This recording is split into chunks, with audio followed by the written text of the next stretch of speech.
Imagine you've got a bowl of soup, like your favorite soup, whatever that soup is, it's been put in front of you. And then someone gives you a fork and you're eating that soup with a fork. Wouldn't that be frustrating? Wouldn't it be frustrating? But the reality of it is that the fork wasn't made to be used to eat soup. And that's what I'm going to speak about today. I'm going to speak about a topic that is massive, and you want to watch this video to the end. I'm telling you, it's going to be life-changing.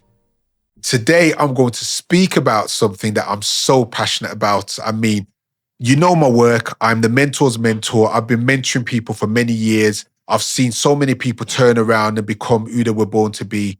And I have realized that purpose is such a powerful thing. And today, I'm going to be talking about purpose. Purpose is such a big topic. I speak to old people, I speak to young people, I speak to all different types of people, and they're interested in understanding about purpose. So people want to understand what is purpose, but I want to tell you that purpose is your why. So when you think about purpose, it's why you do something, why is something made, why is something being created. It gives meaning to what you want to do. It clarifies your how, it fuels your passion. You were not made randomly. You are intentional. You have the right giftings, the right personalities, the right disposition to be who you are and to feel a purpose. So it's understanding what is your purpose and identifying. So when you start thinking about the problem of living without purpose, you just drift through life.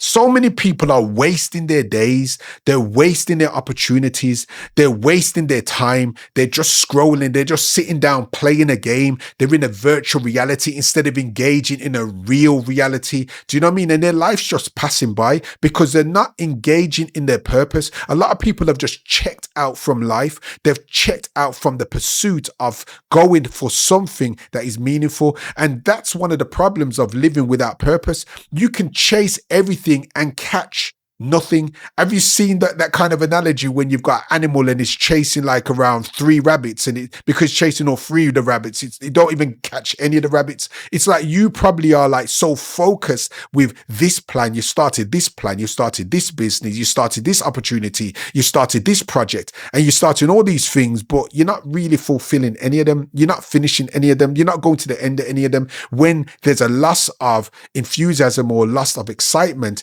you just give up. You know, so that's the other thing that is a problem of living without purpose. You feel busy, but you feel empty. Do you know what I mean? Busy doesn't mean fruitful. Busy doesn't mean productive. Busy doesn't mean you're achieving. And a lot of people are so busy doing nothing. Do you get what I'm saying? You're doing things that are not making your tank feel full. You're doing things that's making you not feel accomplished or feel meaningful. So you've got to understand that this is one of the problems of living without purpose. You can become reactive instead of being proactive.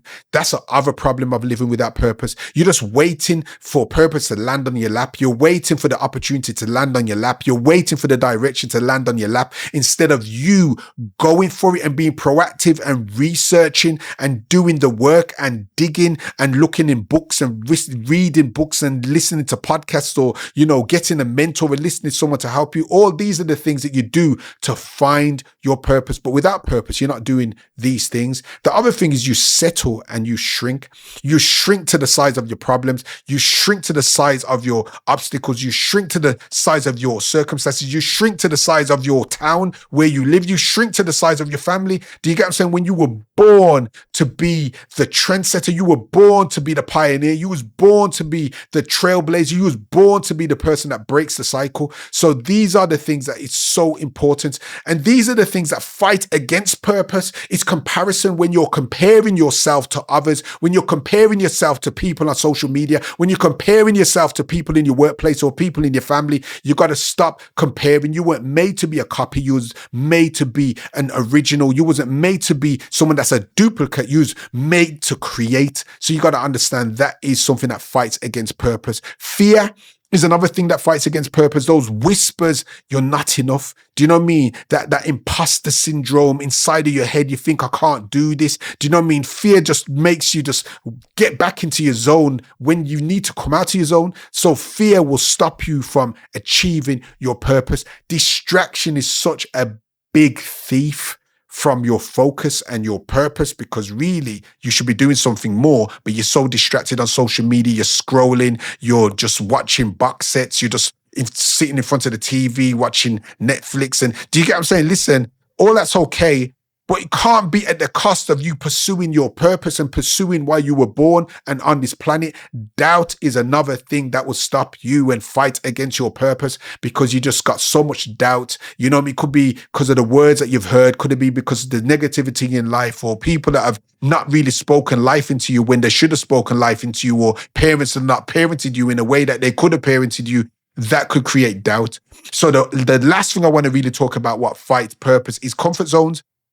If you're too comfortable, you're not pursuing your purpose, because if you're comfortable and you feel safe, it's going to kill your growth. It's going to kill your potential. It's going to kill your possibilities. It's going to kill what you could be and what you could become, because your comfort zone is the enemy of your purpose. So if you're too comfortable, you need to come out of that comfort zone and you need to go into the place of purpose. So I get it. It's a big topic. It's massive purpose. It's like, wow, it's such a big thing to consider. So I'm going to talk about how you can discover purpose.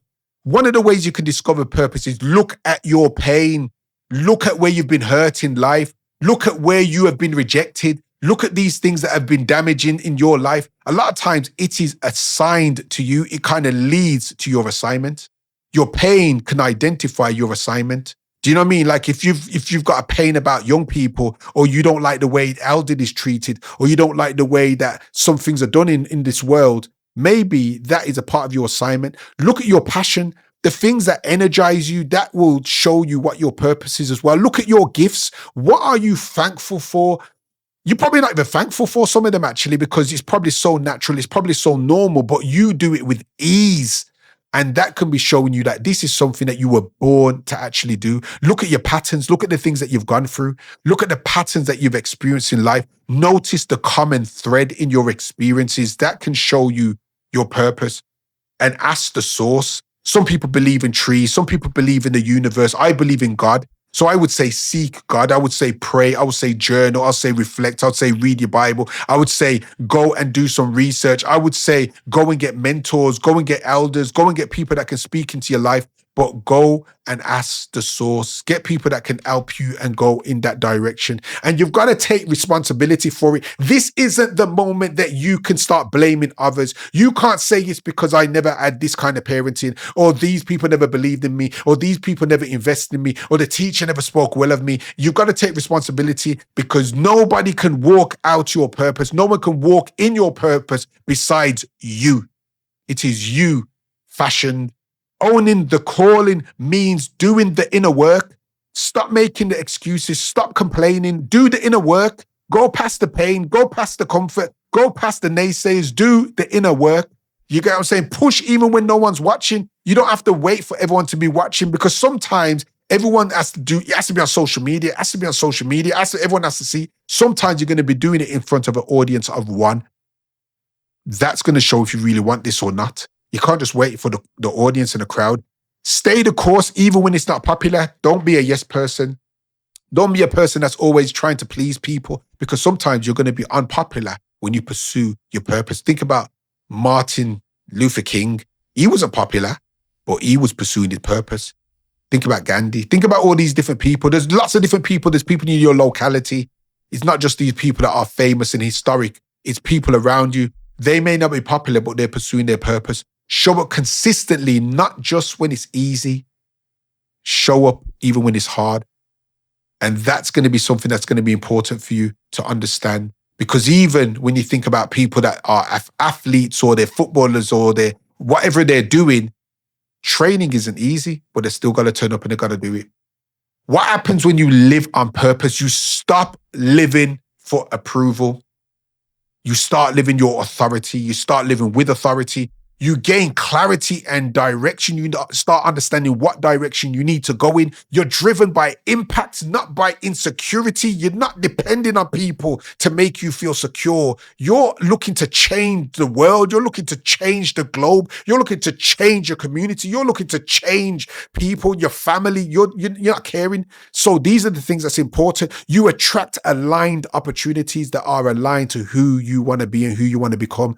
And your life becomes a legacy. Even when you're not here, people will speak about you because you pursued your purpose. Now, I want to pray for you just like I want to pray for myself, because we all can be pursuing our purpose more and more. Lord, I know that you never put me here by accident. I know that whoever's watching this is not here by accident. They're here on purpose. Their life means something. Their life is important to you. You value their life. You value their contribution. You value their individuality. You value their personality. You value who they are. And I pray that you would help them to recognize their value, recognize their worth, recognize that they have got a reason to be in this world. I pray that you will give them the right inspiration, that you will give them the motivation. You will put the right people in their lives. You will heal them where they've been hurt. You will give them positive words where they've listened to negative words. You will give them a purpose and a plan and a desire to make a difference. I pray that you would help them and reveal what is buried inside of them, reveal what they've neglected, reveal what is dormant. Help them to see what you see and help them to go beyond the silence, that they can understand that you've given them a boldness. Make them be bold. Help them to be unapologetic, that they're not apologizing for who they are, and that they would go on to make a difference, and that they will go on and that they would step out and they will go beyond their comfort zone. And I pray that you will help them to do this in Jesus' name. So listen, my encouragement for you is you're not too late. Like, listen, you're not behind. Like, it's right now. You're not forgotten. Your purpose still stands. Your purpose is still waiting for you. Your purpose is calling you. Your purpose is whispering and saying, come to me right now. You're needed right now, because you are the only person that can do what you're meant to be doing. And you don't need to be perfect. You just need to be obedient. You were created for a time such as this. So listen, we all need encouragement, so I want you to share this, because sharing is caring. Do you know what I mean? And I want you to do something this week that gets you to take a step to get closer to your purpose. And I want to say thank you for being with me today. And I want to say, come back next week, that we can be together, be aligned on our journey of healing, our journey of discovery, and that we can become who we need to be.